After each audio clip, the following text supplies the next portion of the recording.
അല്ല, ആൾക്കൂട്ടാക്രമണ സംഭവങ്ങൾ ആര് നടത്തിയാലും അത് എതിർക്കപ്പെടേണ്ടതാണ്. അതിനെ ഞങ്ങൾ ഒരു കാരണവശാലും അനുകൂലിക്കുന്നില്ല. പക്ഷേ ഓരോ വിഷയങ്ങളുണ്ടാകുന്ന സമയത്തും അതിലെ കളറ് നോക്കിയിട്ട് മാത്രം നടപടിയെടുക്കുന്നതും പ്രതികരിക്കുന്നതും ശരിയല്ല എന്നാണ് ഞങ്ങളുടെ അഭിപ്രായം. അട്ടപ്പാടിയിലെ മധുവിൻ്റെ ആൾക്കൂട്ട ആക്രമണ കൊലപാതകത്തിലെ പ്രധാന പ്രതികൾ CPM-ൻ്റെ നേതാക്കന്മാരാണ്, പ്രാദേശിക നേതാക്കന്മാരാണ്. CPM-ൻ്റെ പ്രതിയായ ശേഷമാണ് പിന്നീടുള്ള പാർട്ടി ഇലക്ഷനിൽ അദ്ദേഹത്തെ ബ്രാഞ്ച് സെക്രട്ടറി ആക്കുന്നത്, ഒരു പ്രധാന പ്രതിയെ ബ്രാഞ്ച് സെക്രട്ടറി ആക്കുന്നത്. മലപ്പുറത്ത് മാഞ്ചിയുടെ കൊലപാതകമുണ്ടായി.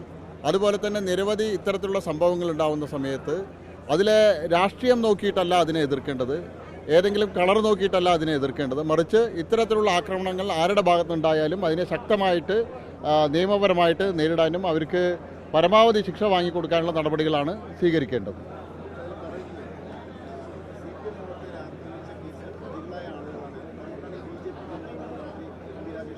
അല്ല, ഇതിലെ പ്രതികളിൽ CPM-ൻ്റെ പ്രവർത്തകനും ഉൾപ്പെട്ടിട്ടുണ്ട്.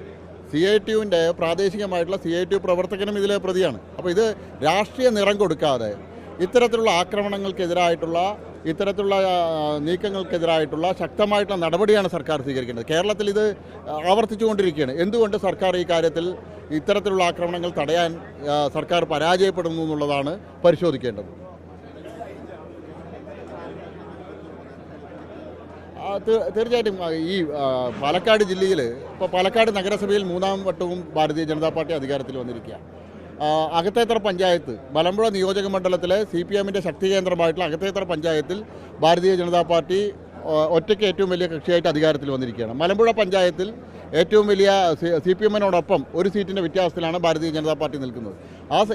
ഈ സാഹചര്യത്തിൽ ഈ കൊലപാതകങ്ങളെല്ലാം BJP-ക്കോ അല്ലെങ്കിൽ BJP-യുടെ പ്രധാനപ്പെട്ട ആളുകൾക്കൊന്നും ബന്ധമില്ല. പക്ഷേ ഇത് BJP-യുടെയും സംഘപരിവാർ പ്രസ്ഥാനങ്ങളുടെയും മേലെ കെട്ടിവെക്കാനുള്ള ശ്രമമാണ് നടക്കുന്നത്.